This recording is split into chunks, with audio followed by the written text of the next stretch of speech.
Welcome to the Volunteer Youth Worker Podcast. Youth ministries rise and fall on the volunteers. So we are here to encourage and equip you. Join the conversation as we tackle the practical questions you are asking so you can help the next generation know Jesus. All right, everybody, welcome back to the Volunteer Youth Worker Podcast. This is Sid and Lisette here joining me. My name is Jeremy, and we are coming towards the end of this long series. Friends, this has been a lot of weeks talking about I think there's like a number of pieces we're going to be able to add to this thing. This thing could go on. Like, I don't want you to, don't set the expectation. We could get more. This could go longer. Yeah. I mean, you could make up parts of the program, to be honest. You could start saying like, hey, now is the time that we're going to do, and I don't even know, calisthenics. Like, is that now a part of the program? How do you make the most of that? Snack time? We haven't talked about snacks. No, we haven't. How about evening stretching before you head home to just kind of release some of the stress, the anxiety that you've been experiencing? Some breathing exercises. Breathing exercises. Get a lot. Man, so many things. But so many great Today's conversation is about the farewell. Now, I mean, to be honest, one of the things that hopefully people are catching, if you've been tracking along with this series, and obviously we have intros a few episodes back, so you can go check out, hear who we are, all that kind of stuff. We're going to jump in. But the fact that we're thinking strategically about each part of our program should be a bit of a lesson to you, or should at least prime you to think, oh, I wonder if I could think differently about even this small part of the experience. And so the farewell is kind of one that maybe for lots of us is like, we've never thought about the farewell of our ministry, like the end. How do we end well with students as they're leaving? It's kind of like they just, I don't know, they disappear. Eventually they're out of the building and that's the end, and I go home. You're praying that they'll disappear, Lord, please. Hopefully they don't stick around. That kid. We all have that kid who doesn't go. We all have them. Listen, first principle, put that child to work. Let's make that child work. You got to have to do some dirty dishes. Hey, let me just say this quickly, because I know this isn't part of the conversation, but part of this fond farewell is, could you just leave the kitchen clean when you're done the night? Like, you're going to earn so many points from the rest of the staff in your church if that's where you are. If you leave that kitchen clean, just do it and get that kid that sticks around forever to come do some dishes with you. That's the pro tip right there, you guys. That's pro tip for today. The other one I want to just say is, I don't know about you, but how many of us have done ministry in the 90s? And did you play the song Closing Time every night? This is what I want to know. Closing time. Dun, dun, dun, right? Come on, bring it back, guys. Bring it back. The only reason I know that song is The Office, but it is a song apparently, right? It is? There somewhere. You're welcome. I know who all right. So, wait a second. Sid, we don't want to go there. You've already said fond farewell. You said it at the start, which is a bit of like there's a strategy here. Tell us about why this is important. Right. I get this from my wife at camp, right? Did I mention that my wife's the director of a Bible camp? Anyone? You've mentioned it a few times. Throwback moment. Yeah. So we would always say warm welcome, fond farewell.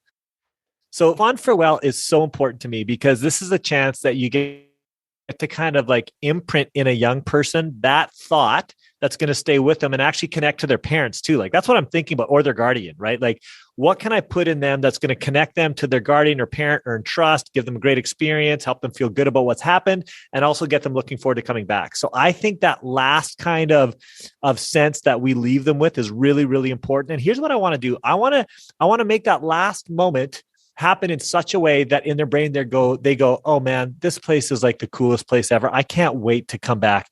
And I think I need to bring my friends. So that's kind of what I'm shooting for when I'm thinking about that.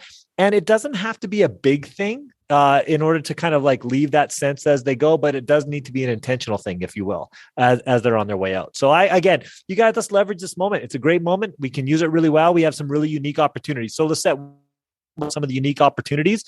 We have a unique opportunity with parents here again, right? You talk about that a little bit. Yeah, for sure. I mean, my encouragement always was to our leaders. Again, like at the beginning, you have an opportunity to catch parents. It's at pickup, you get to catch parents too. But now you've just had this experience with their kid. And so I encouraged our leaders, every parent they saw, I wanted them to try to find something great to say about their kid that night. And some kids will test your ability to find good things to say about them. I'm not going to lie, right? It's like, man, they really helped me understand patience tonight. And that was good. But honestly, I will say in a world where the majority of contact that parents have with an authority figure is not positive information. So good. And so when they can talk to people who are considered an authority figure, but have something great to say about their kid, that is not only a gift to the kid, but it's a gift to the parent. And you just don't know, that kid might not hear a lot of positive things at home. And so then their parent has to like rethink things, but also that parent might not be having a positive season with their kid at home. Very probable in the teen years. It's hard at home. But then for that parent to be reminded, oh man, my kid is thriving somewhere and they're okay, gives such hope. And so I think there's just something really beautiful not to miss in this moment where you can just say, and it can be one sentence, man, Jenny was killer in small group tonight. She was just really insightful. I'm really glad you've raised a great kid. Well, what you've said, Lisette, is that we should be thinking at the farewell moment of finding parents. So this is even different than I think a lot of us as youth workers process. We want to actually move from just spending time with our teenagers to now realizing the parents are there, they're in the parking lot, they're in the car, whatever it might be. It's actually worth us reprioritizing now, not necessarily teenagers. Somebody's got to be watching them as they're exiting, but can we actually go and interact with a couple of parents? That's really helpful. Yeah. And you know what, Jerry, you're not going to be able to get all the parents, right, as a small group leader, but you can get some. Or guardians, by the way.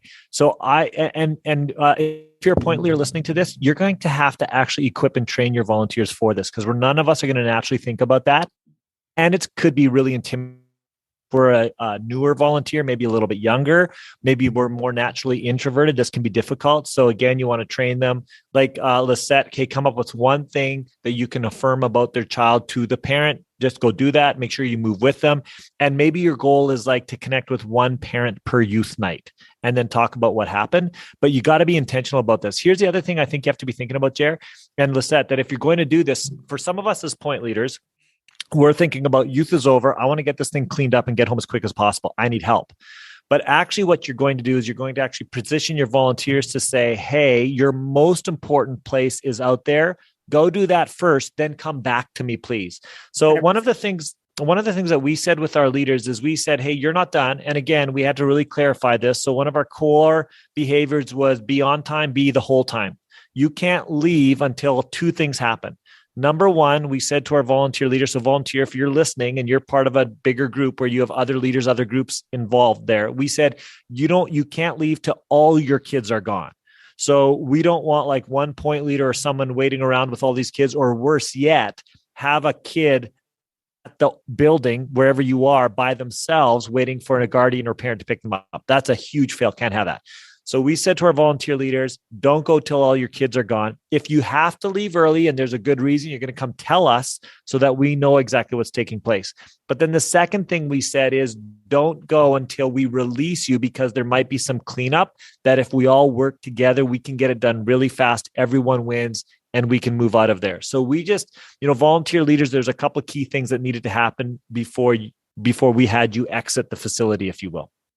That's in Sid's ministry. In Jeremy's ministry, we used to have a cleanup team that would be there. Shut up. There it is. Depending on the ministry. Are you kidding me right now? No, there's a couple that didn't have it. It was just sometimes.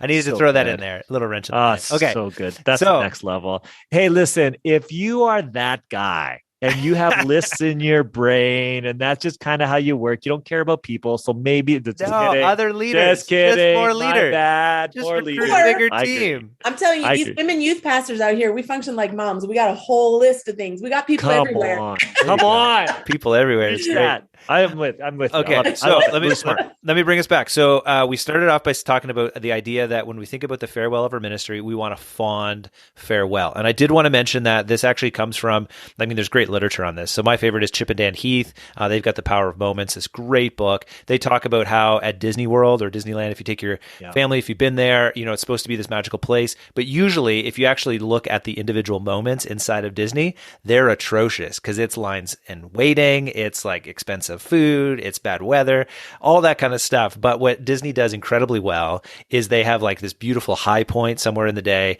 and then they have this wonderful fond farewell at the end. And so that's usually the fireworks. You're there. It's this magical moment. You're with, whoever you came with, all that kind of stuff. So they talk about how a fond farewell will do an incredible job of covering over any of the ups and downs of the rest of the experience. Yep. So we've said we can actually connect with parents, that's going to be a part of helping it be a fond farewell, because now the parents are knowledgeable what our ministry was or who's there, that, there's something happening that's good. Probably getting the teenagers out on time would be a part of that. So make sure that you end the time that you said you would end, to honor the parents that have driven and are waiting. Anything else that you guys think about in terms of creating that fond farewell experience? I just don't want a kid walking out without anybody noticing. I think that's one piece of the puzzle. There's nothing like that kid who already had a hard night and then they just go. Because I think then you have a hard time getting them back. So I think just that intentionality of saying, like, we want to make sure the same way we wanted every kid to come in and feel known on the way in, we want them to feel known and seen on the way out. And we want to remind them of a couple of things. We want to remind them that we were so glad they were there and we loved spending time with them. And I think we want to remind them that we want them to come back. Like, I think for a kid to hear, man, I can't wait to see you next time. I would love to meet some of your friends, bring them back. I mean, I think I said that every week too. But there's a way to help them be reminded of the good moments and the care that they received, and this desire and longing for them to be back. Yeah, Jeremy, one of the things that you said was reminding them, and Lisette, you brought it up as well when we were talking beforehand, is just bringing back another great shared experience that had just happened. And there's so many different ways you can do it. One of the ways that I like to do is go, hey, man, it was so cool playing ball hockey with you again. That was awesome. And I was just talking to someone about one of my grade 7 boys. His name was Derek. Derek's greatest joy in life was to try to hit me playing ball hockey. And so on his way out, if I could just say, hey, Derek, dude, that was a good shot you gave. Good job, bro. I'll be feeling that for all week. But next week, we're back at it again. So can't wait to get you here next week. So again, we're just reimagining or reaffirming a really great experience we had together. I'm giving value to him, saying, hey, you were great at this, or that was something awesome you're at. So he knows this is a place where he is valued, and then giving him an expectation or sharing with him the expectation we have of being able to be with him again next week. And I think all those things on your way out are just such important just the experiences to place in their heads that can really make a difference as they're heading home and back into to all sorts of crazy situations these kids are going back into. So we give them hope in that. That's what we're doing, is we're giving them a place of hope and wanting them to come back to it. Yeah. So practically speaking, it might mean that if you as a volunteer realize, oh, we don't actually have anybody positioned at the exit, that whenever your next ministry gathering is, that you would actually yourself, you could volunteer. Hey, I'm going to stand there. I'm going to say goodbye to students. But just to make that a part of your ministry practice will be exceptionally helpful. And then that way you get a chance to actually have that great experience as teenagers are leaving. And to be honest, same thing as when you come in, you don't want the exit to be this dark place where kids are just kind of sneaking out and jumping in vehicles. You want it to feel like, hey, you're watching and seeing what's happening, that you understand, hey, we've made a connection. This teenager's gotten into a vehicle. They've not wandered off. All of that kind of stuff is also valuable from a safety perspective. Jer, I was always pretty aware of what our parents are going to see when they show up. So I'll give you an example. I remember we did pumpkin carving night, and I didn't have my A game on. For some unknown reason, I'd brought out all the knives from the kitchen and put them in the gym. And then the kids were going to head outside to carve pumpkins. This is junior high night. And I said, hey, kids, grab a knife and head outside to carve pumpkins. And suddenly we had literally 60 junior hires with kitchen knives running through the church to get outside and I just remember thinking to myself, first of all, Lord, don't let anyone kill someone else or themselves. And second, I got to get those knives cleaned up before parents show up, because this is not a good look. You know what I mean? So I'm thinking about what is a parent going to experience when they show up. If they can experience a leader having fun with a kid in a really healthy way, I mean, there's not too many things for a parent that thrills my heart more than seeing someone else really enjoy my kid. That's a win. If I can see, again, like you said, a well-lit structure, something that looks like they've put some thought into it or some intentionality in getting that kid into that safe space with their parents, all that stuff, you guys, we do ministry off trust. Not only is that a good thing to do in and of itself, but you are growing trust with the most important stakeholder you have in your ministry, which is a parent or guardian. Don't take that lightly and leverage the moment well. Yep. That's fantastic. Okay, so fond farewell means making sure we're connected well with parents, that we are getting students out on time, and that we're having a last interaction with them where we can send them out into whatever the rest of their week is going to look like, in a really, really positive way. So I love all of that. Before we let people go, Lisette, have I ever told you my story of the first night I was a youth pastor and the awful farewell that I gave to students and to parents? No, and I can't wait. Yeah, Sid knows this one if he remembers, but it just made me think of it because Sid, your pumpkin story, not that this is like a one-up thing. It doesn't have to be that, but it made me think the first ever night that I was a youth pastor, I was working alongside of a friend of mine, Dave, who was the senior guy. He was away. So he was like, hey, your first night as a youth pastor, first job. I'm like 21. He's like, it's all on you. He was going to a football game, actually. So he went from New Brunswick down to see the Patriots play, but he was coming back. He actually arrived later on that evening. And so like everything goes well in the whole youth night right up until our hang time at the end of the night. Parents are, beginning to arrive. But what's happened is we would later discover is one of our new teenagers on our first night in September lit lockers in the basement of our church on fire. And so without catching it early enough, smoke was billowing out the side of our building. No. Because it wasn't like a lot of fire. It was a lot of smoke. And so our leaders, only a few lockers in the basement of the church. Our leaders were like, not a whole lot. There's a fire in the basement. We can't put it out. So we're calling, the 911. So the fire trucks are arriving. So fire trucks, firefighters with gear, we're evacuating all the students. So they're all standing outside as parents are now driving in to pick up their kids, looking at the scene of this group of teenagers standing outside in September, and all of these fire trucks and paramedics arriving, running into the building. And that was my first night as a youth pastor. That's awesome. Killed it. Yeah, Killed great. it. That's an unforgettable moment. That's a fond farewell. That is baby. That is all the kids are like, I gotta get back here, man. Yeah, filing police reports at 1 a.m. later on. It was quite the day. So I do feel like we might need an episode on how many times was fire or police called on your ministry, and what did you do? Allegedly, and maybe we just would share about other people's air quotes, other people's experiences that we've heard. Yeah. All right. Last words, anything to leave us with other than that? Sorry for diverting us, but anything else, Lisette? No, I think we've just said the whole way along, like what you do matters so much, and don't miss an opportunity to make a moment more significant and more better. That's terrible English, but more better for a kid and for a parent, for them to be pointed towards Jesus and to know that there's a church that believes in them and is with them. Yeah. Sid, anything from you? Nope. Sid has ended this episode early. Friends that are listening, he's frozen on our call here. So that's the end from Sid. That's great. Appreciate it. And we do appreciate all you guys tuning in for today's conversation. Be sure to come on back as we wrap up this series. Maybe in the next couple weeks, maybe in the next 3 weeks. We'll find out. But appreciate all the work that you guys are doing, and we'll see you next time.